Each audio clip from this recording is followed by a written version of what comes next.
Welcome to ప్రజాప్రతినిధి news.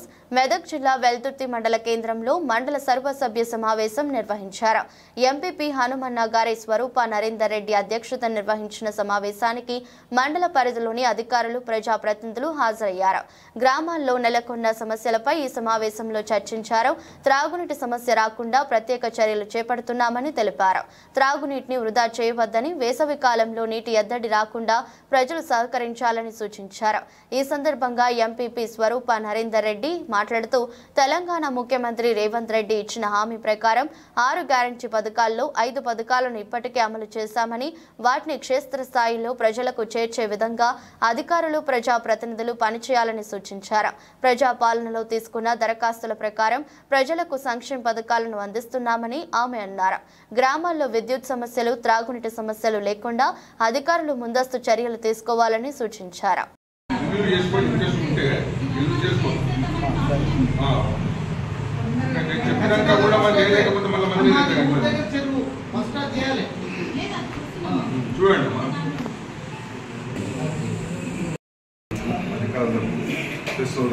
అందరికీ ధన్యవాదాలు.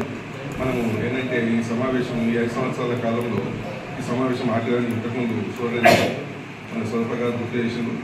అయినప్పటికీ కూడా మళ్ళీ అవకాశం ఉంటే మళ్ళీ ప్రజాప్రతినిధులుగా వస్తామని చెప్పేసి ఆశిస్తున్నాము. ఎందుకంటే మన ప్రజా జీవితంలో ఉన్నాం కాబట్టి ఉంటుంది.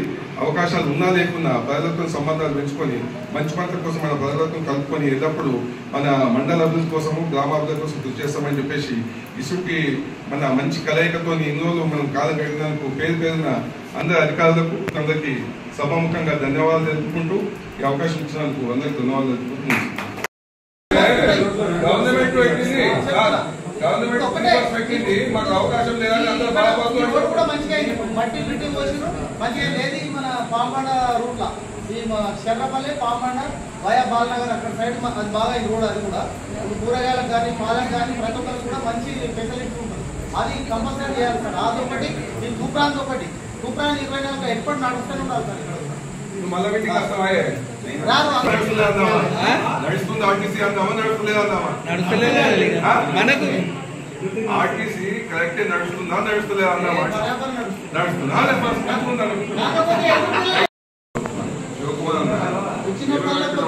ప్రతి ఒక్కసారి మీటింగ్ ఆర్టీసీ వస్తుంది.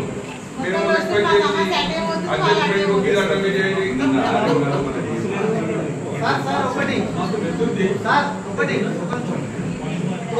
ఈ గవర్నమెంట్ ఫ్రీ బస్సులు ఇచ్చింది.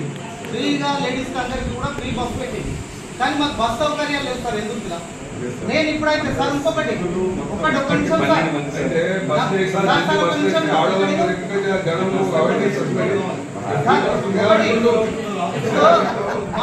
శెట్టిపల్లి కళని కానీ ఇంకా కొన్ని విలేజ్ చూస్తుంటే పెంచిన వాళ్ళకి ఆ కళ్ళకు రక్తం వస్తుంది, నీళ్లు కూడా కాదు. మరి అంత ఘోరంగా ఫారెస్ట్ డిపార్ట్మెంట్ నుంచి ఇవన్నీ ఎండాకాలం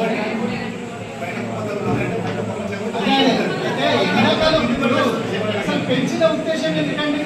ఎవరికైనా నీడ కోసము, తర్వాత మనకి ఆక్సిజన్ కోసం, జలాలకు కూడా అసలు ఎంత వాటిని ఇట్లా మనం రోడ్ నుంచి పోతుంటే ఎండాకాలం అయినా కానీ మనకు అంత చక్కగా కనపడుతుండే. వర్షాకాలం గ్రీన్ కలర్ మరి మీరు పెంచుతారా చెప్పండి? మీరు పెంచుతారా? కడి చేస్తున్నారు అంతగా. సరే బయట వరకు ఉంది అంటే కడి చేస్తున్నారంటే అది ఎవరైనా ఒప్పుకుంటారు. నిర్దాక్షిణ్య సార్ మొదలు కడి చేస్తున్నారు. అరే మీ డిపార్ట్మెంట్ చెప్పండి. నేను ఇది నిజంగా ఆవేదనతో చెప్తున్నా. నేను ఇక్కడని కాదు, నేను ఇవాళ రిటైర్మెంట్ అవుతున్నా కావచ్చు, బట్ నాకు వేరే దగ్గర కూడా నిజాంపేట అక్కడ కూడా అదే పరిస్థితి. అరే ఎలక్ట్రిసిటీ డిపార్ట్మెంట్ అని చెప్పుకునేది ఏం లేదు. ముందుగా ఇన్ఫర్మేషన్ ఇవ్వండి సార్, మేము ఏదైనా కొట్టున్నాం ఎంపీఓ గారు కానీ ఇక్కడ ఆఫీసుకి కానీ చేసిన తర్వాత అక్కడ సెక్రటరీ గారు ఉంటారు. నిజంగానే వైరస్ ఇబ్బంది అయితే అది కూడా వాస్తవమే, ప్రాబ్లం అవుతుంది. కానీ మొత్తానికి మొదలు కొట్టడానికి అయితే ఇది అన్యాయం. మరి దానికి మీకే ఫైన్ చేయాల్సి వస్తుంది డిపార్ట్మెంట్. అందరూ కూడా స్ట్రిక్ట్ గా చెప్పండి.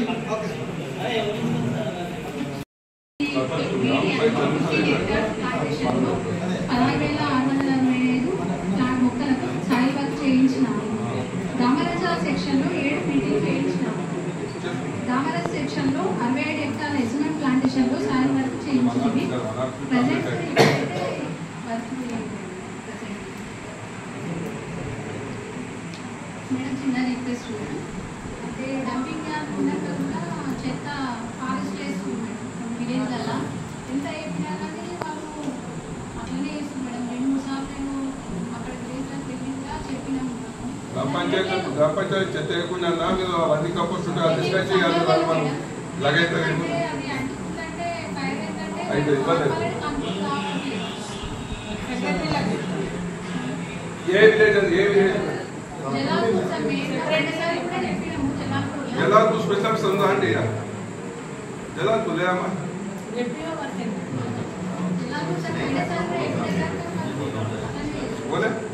నువ్వేనా? 1,91,95,000 మన అచీవ్మెంట్ అయింది. 28,02,40,000 రూపాయల అచీవ్మెంట్ కావడం జరిగింది. అదేవిధంగా శ్రీనిధి టార్గెట్ 2,32,00,000 టార్గెట్ రావడం జరిగింది. అచీవ్మెంట్ అయింది 2,50,00,000 అచీవ్మెంట్ కావడం జరిగింది. అదేవిధంగా గత సీజన్లో బొమ్మారం, అక్కిపేట, ఇందుర్తి, చీరిక, ముంబై నగరకొండ, అక్కపల్లి 5 సెంటర్లు ఐకేఎం సెంటర్ చేయడం జరిగింది. ఈ సీజన్లో ఈ రబీ సీజన్లో మనకు చిట్టుపల్లి ఐకేఎం సెంటర్ కూడా రావడం జరిగింది. అక్కడ రైతులు గౌరవ కలెక్టర్ సార్కు రిప్రజెంట్ ఇవ్వడం జరిగింది. సార్ కూడా ఏమైనా స్పందించి సెంటర్ కూడా ఇవ్వడం జరిగింది. ఈ సీజన్ నుంచి అక్కడ కూడా సెంటర్ రన్నింగ్ అవ్వడం జరిగింది. ఇప్పటి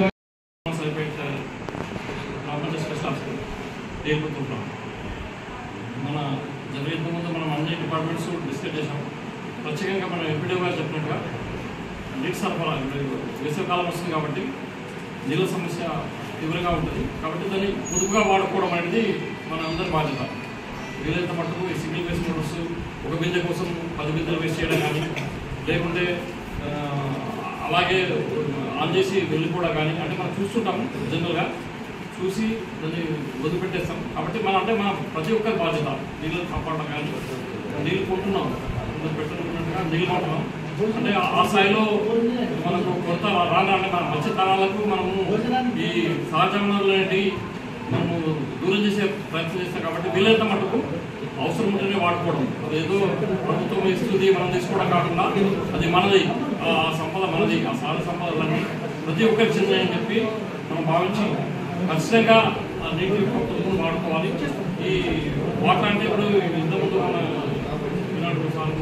మాట్లాడేదంటే ఈ పల్లె ప్రకృతి వనాల్లో నీళ్లు లేవట్లేదు, చెట్లు చనిపోతున్నాయి, ప్రకృతిని మెయింటెనెన్స్ కరెక్ట్ లేదని చెప్పి అన్నారు. అది ఏంటంటే ఈ అంటే జనరల్గా మొక్కలు పెట్టినప్పుడు ఏంటంటే ఒక 2 years మెయింటెనెన్స్ ఉంటుంది. 2 years వరకు దాన్ని అంటే ఒక మొక్క పెరిగే వరకు ఒక డబ్బులు అంతవరకు ఉపాధి వస్తాయి. తర్వాత మనం అంటే మన గ్రామ పంచాయతీ తరఫున చేయాలి. చిన్న గ్రామ పంచాయతీలతో కొంచెం డీజిల్ కానీ అటువంటి వాటికి డబ్బులు కొడతా ఉంటుంది. కాబట్టి వీలైనంత మటుకు ప్రయత్నం చేస్తున్నాం. మన పంచాయతీ సెంటర్లు కానీ మన గ్రామ పంచాయతీ స్పెషల్ ఆఫీసర్ కూడా ఈ మధ్య వేరే డిపార్ట్మెంట్స్ వేరే వాళ్ళు వచ్చినప్పుడు చాలా మటుకు ఎంపీడీఓ గారు, ఎంపీఓ గారు లైన్ డిపార్ట్మెంట్ ఆఫీసర్సే ఉంటారు. కాబట్టి వాళ్ళకు సమస్య మీద అవగాహన ఉంటుంది. ఇంకా వేరే వెటర్నరీ కానీ వాళ్ళ డిపార్ట్మెంట్ వాళ్ళు బిజీ ఉంటారు. అయినా కూడా వాళ్ళు పర్సూ చేస్తున్నారు పంచాయతీ సెంటర్ ద్వారా. వాళ్ళు ఏం చేస్తున్నారు, ఏం నడుస్తుంది, ఎన్ని కేజీలు వాటర్ వస్తున్నాయి, మిషన్ బయట వాటర్ ఎంత వస్తుంది, మన పొద్దున ట్యాంక్ ఉంటుందా, సాయంత్రం ట్యాంక్ ఉంటుందా, మన నెక్స్ట్ ఆల్టర్నేట్ సోర్సెస్ ఏంటి, ప్రైవేట్ బోర్స్ హైర్ చేస్తున్నామా, ఇలా రకరకాలుగా అంటే మనం option A, option B, option C, ఇట్లా ఆ రకంగా అన్ని అంటే వాటర్ సప్లై విషయంలో అన్ని రకాలుగా మనం ఎక్సర్సైజ్ చేసి మన ప్రజలకు వీలైనంత మటుకు అసౌకర్యం కలగకుండా చూసేందుకు అందరం ప్రయత్నం చేస్తున్నాం. అంటే మన అందరి సహకారం, మన ప్రజాప్రతినిధుల సహకారం కానీ, ప్రెసిడెంట్ల సహకారం కానీ, ఈ మన ఉద్యోగస్తుల సహకారం కానీ అందరి టీం వర్క్గా పనిచేసి 100% మన ప్రజలకు సహకారం ప్రజల యొక్క సర్వసభ్య సమావేశానికి చేసినటువంటి ఎంపీడీఓ గారు, వివిధ శాఖల అధికారులు, గౌరవ ఎంపీటీసీలు మరియు స్పెషల్ ఆఫీసర్లు, పత్రికా నా హృదయపూర్వక ధన్యవాదాలు. ఈ సర్వసభ్య సమావేశం మా పీరియడ్లో ఇదే చివరి సమావేశం అని నేను భావిస్తున్నా. ప్రతి సమావేశానికి కానీ ప్రతి కార్యక్రమానికి కానీ వెన్నంటి ఉండి సహాయ సహకారాలు అందించినటువంటి మా గౌరవ ఎంపీటీసీలకు మరియు వివిధ శాఖల అధికారులకు, పత్రికా సోదరులకు ప్రతి ఒక్కరికి కూడా నేను ధన్యవాదాలు తెలియజేసుకుంటున్నాను. ఇదే లాస్ట్ సమావేశం కాబట్టి అదేవిధంగా ప్రతి సంవత్సరం కూడా ప్రతి పదవులు వస్తుంటాయి పోతుంటాయి, కానీ అందరూ ఇదే విధంగా కలిసి మెలిసి సహాయ సహకారాలతో మండలాభివృద్ధి కానీ గ్రామాభివృద్ధి కానీ చేసుకోవాలని అధికారులకు కానీ ఎంపీ గౌరవ ప్రజాప్రతినిధులకు కానీ అందరికీ కూడా నేను ధన్యవాదాలు తెలియజేసుకుంటూ ముగిస్తున్నాను.